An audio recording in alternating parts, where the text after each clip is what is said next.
Hello అండి. ఇవాళ recipe వచ్చేసి ఎగ్ టమాటో. ఎంతో టేస్టీగా ఎంతో సింపుల్గా వండేసుకుందాం, వచ్చేయండి.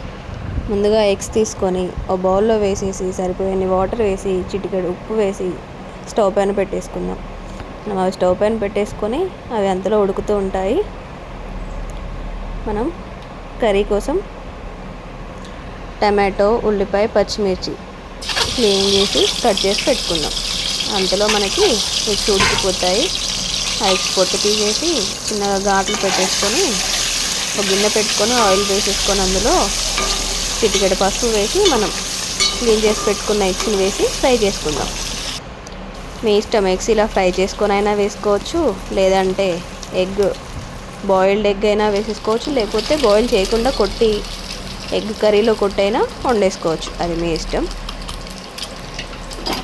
ఈ ఎగ్స్ ఫ్రై అయిన తర్వాతకి అవన్నీ ఓ బౌల్లో తీసేసుకొని పక్కన పెట్టేసుకుందాం. అలా బౌల్లో వేసేసుకొని పక్కన పెట్టేసుకుందాం. అదే గిన్నెలో తాలింపు గింజలు వేసేసుకొని అవి కొంచెం చిటపట్లాడిన తర్వాతకి మనం కట్ చేసి పెట్టుకున్న ఉల్లిపాయ, పచ్చిమిర్చి ముక్కలు వేసుకుందాం. అవి కొంచెం చిటపట్లాడిన తర్వాతకి కలిపేసుకొని కొంచెం మగ్గనిద్దాం. వాటిని కొంచెం మగ్గిన తర్వాతకి కొంచెం పసుపు, కొంచెం అల్లం వెల్లుల్లి పేస్ట్, కొంచెం సాల్ట్ వేసేసుకొని మొత్తం కలుపుకుందాం. అంతా కలుపుకొని పచ్చివాసన పోయిన తర్వాతకి మనం కట్ చేసి పెట్టుకున్న టమాటో ముక్కలు కూడా అందులో వేసేసుకుందాం. టమాటో ముక్కలు మొత్తం వేసేసుకొని మీ ఇష్టం, టమాటో ముక్కలు ఇలా అయినా వేసి వండుకోవచ్చు, లేకపోతే మిక్సీలో వేసి థిక్ గ్రేవీలా అయినా చేసుకోవచ్చు. మొత్తం కలిపేసుకుందాం. కలిపేసుకున్న తర్వాతకి కొంచెం ఆ ముక్కల పైన సాల్ట్ వేసేసి మూత పెట్టేసుకుందాం. ఏ కర్రీలో అయినా ముక్కలు వేయంగానే చిటికెడంత సాల్ట్ వేస్తే ఆ ముక్కలు తొందరగా ఉడికిపోతాయి. మూత తీసేసి ఒకసారి మొత్తం కలుపుకుందాం. చూడండి, మనకు ఆల్రెడీ 40% వరకు ముక్కలు ఉడికిపోయాయి. మూత తీసేసి ఒకసారి మొత్తం కలిపేసుకుందాం.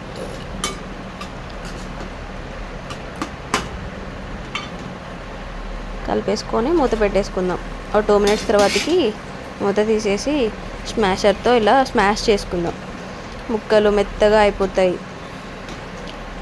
మీ ఇష్టం, అది ఇలా చేసి అయినా చేసుకోవచ్చు, లేకపోతే అలా అయినా ఉంచేసుకోవచ్చు. చేసిన తర్వాతకి చూసారుగా ముక్కలు మొత్తం ఇలా మెత్తగా అయిపోయాయో, దాంట్లో టేస్ట్కి సరిపోయేంత ఉప్పు, కారం వేసేసుకుందాం. ఇంతకుముందు టమాటో ముక్కల మీద సాల్ట్ వేసాను కాబట్టి ఇందులో కొంచెం నేను తక్కువ వేసుకుంటున్నాను.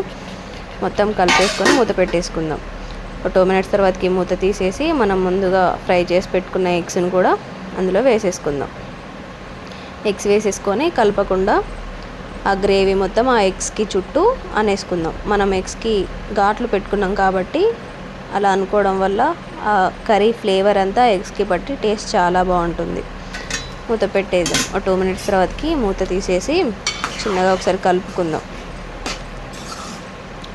మొత్తం ఒకసారి కలిపేసుకొని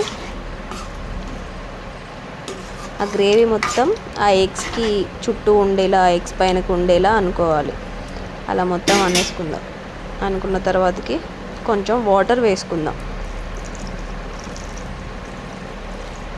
కొంచెం వాటర్ వేసేసుకొని మూత పెట్టేసుకుందాం.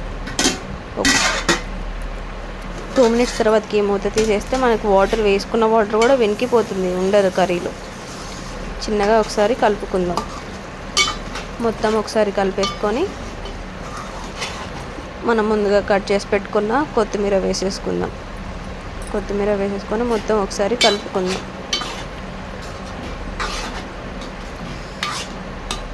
మనకు ఆల్రెడీ 90% వరకు కర్రీ కంప్లీట్ అయిపోయినట్టే. మొత్తం ఒకసారి కలిపేసుకొని